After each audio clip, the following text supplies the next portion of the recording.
Mark Holmes here with my son, Mike Lansing Fitness. and as always, thank you guys for watching, commenting, and subscribing to the Joe Boo Sports Report. Without you guys, this doesn't work, man.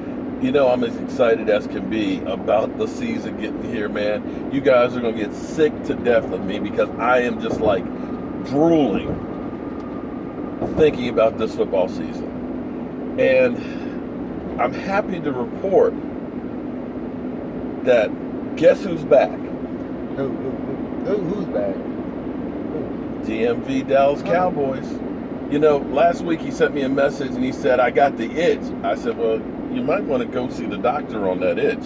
He'll hook you up. He's like, no, man. He said, I'm getting that YouTube itch again, man. I want to start doing videos again. And so he's back. He starts showing his Now, face though. Yeah, he needs to start showing his face, man. He needs to show that beard and everything. But I'm glad he's back, but I don't agree with him about T.O. and Randy Moss. See, what he did was he was talking about the whole thing about the NFL. No, go watch the video. But he was basically talking about, here it is, Randy Moss's first ballot, and the NFL basically for ratings made T.O. wait. Because he compared their statistics, he said, which are about the same, but there was one slight difference that he forgot to mention. Do you know what that difference was? Oh, that Randy Moss got a Super Bowl or two with the Patriots. Randy Moss has a ring. With the Patriots. Right. But be that as it may, here's what you got to understand, though. In my mind, there's a lot of guys out there that have been wronged by the NFL. Understand, let me clarify that, actually. The Hall of Fame, listen to the name, Pro Football Hall of Fame. It's not the NFL Hall of Fame. It's the Pro Football Hall of Fame. The NFL does not own or run the Hall of Fame. It's writers that pick the players. Okay? Be that as it may, there's a lot of guys that have been screwed over and are not in the Hall of Fame that should be there. And there's other players that had to wait. For example, you had Michael Irving, who had 3 Super Bowl champions, wasn't a first ballot Hall of Fame. Oh, Michael Irving. Oh, yeah. Yeah, he had to wait. I remember because when I first met Michael Irving, it was the night that he found out, about an hour, that he found out he wasn't going to be a first ballot Hall of Fame. It was crazy because we were at the NFL Commissioner's Party. Michael Irving is kind of standing by himself, and nobody is going up to talk to him. Literally, everybody was like, man, just leave the playmaker alone. Me being the dumbass that I am, I saw the opportunity of, that's Michael Irving, I've got to meet him and get a picture with him.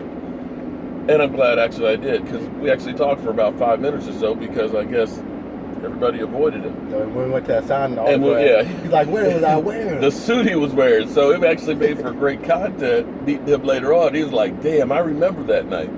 So others have had to wait. Other guys like Charles Haley, because if you want to talk about somebody being wrong, Charles Haley should have been in a first ballot more so than Randy Moss or T.O. You look at how many years he got passed over until he changed his profile to Cowboy Joe Boo. And we're talking about the first and only the second, only one of 2 that have 5 Super Bowl rings. And you can look at him as the balance of power shift from the San Francisco 49ers to the Dallas Cowboys.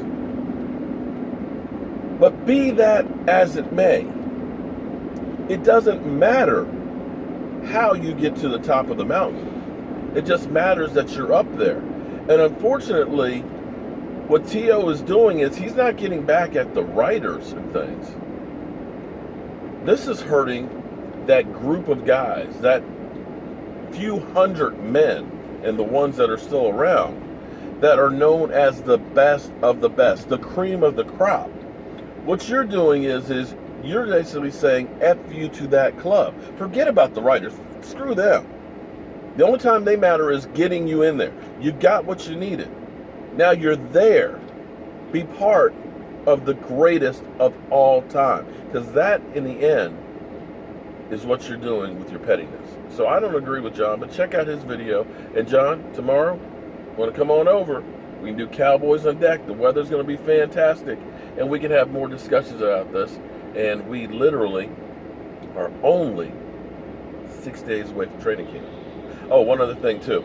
We hit 25,000. And I remember my daughter, when she hit, so what was it, about 7 years ago? Yeah, I was already moved out by then. When I was in college. When she hit 25,000, she said, Dad, I want an apple pie. So I'm going to get an apple pie, and I'm going to tell my story tonight. What do you think of that story? You know the story. Oh, I know the story. What do you think of that story? Rudy. Oh, no, he didn't pull the Rudy reference. Oh, damn. Yeah. It's a good story, though. It's worth telling. Yeah, and it may be one of the reasons why they changed kickoff rules. But also, too, we're going to have another video out. Michael has more details on the Zeke Elliott autograph signing. You and Cliff really cleared it up, didn't you? Yes, we did. Okay, so we're almost at work, but we'll get that out to you guys in a bit. I'll see y'all soon.